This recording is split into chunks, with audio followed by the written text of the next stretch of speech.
In my last post, I talked about the decision that led up to my quitting my job and doing what I love.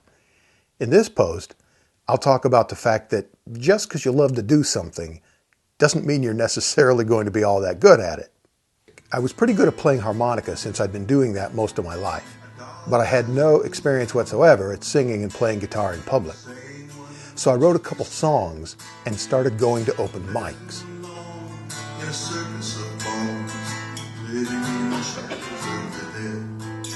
I found out it's not that easy to simultaneously play guitar, remember lyrics, stay on pitch, play harmonica, and make eye contact with the audience. And it's nearly impossible when you have a dry mouth, sweaty hands, tunnel vision, and queasiness. Yeah, I'm talking about stage fright. Seriously, I would sit right here and play a song perfectly through 3-4 times in a row. Then I would get on stage and my lizard brain would take control and prepare me to fight a bear or something. Only there was no bear. Just a bunch of people watching me stumble through a song and sweat out my favorite t-shirt.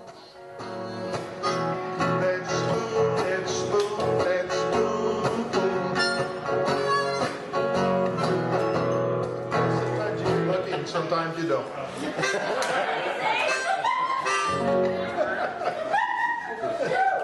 I have 11 harmonicas up in here, and I started with the wrong one.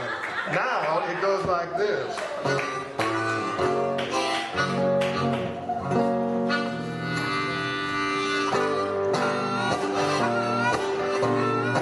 That's better.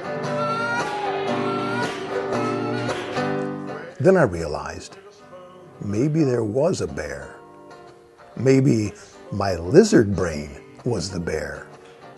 I decided to get some advice on how to fight back.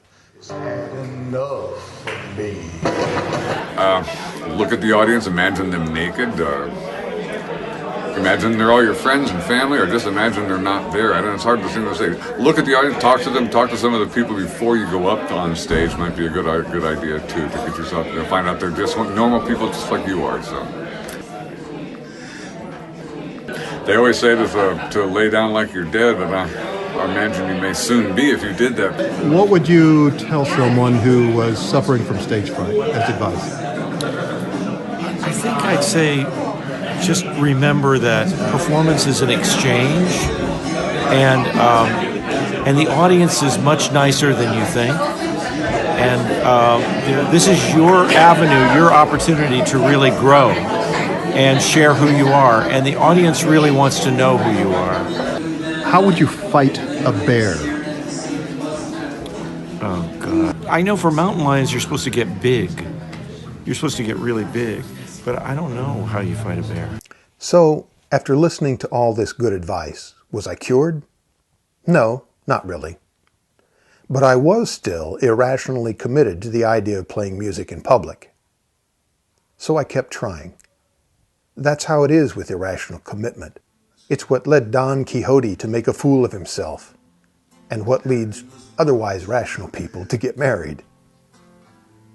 Irrational commitment is at the core of our humanness, and it's what led me to go back to those open mics week after week.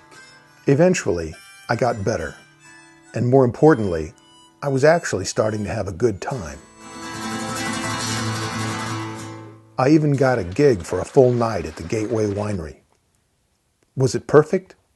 No. In fact, it was just barely good enough. But one of the most important lessons I've learned in life is this: don't ever let perfect get in the way of good enough. In my next post, I convert a very small cargo van into a solo tour bus with a little bed, a kitchen, and a media desk.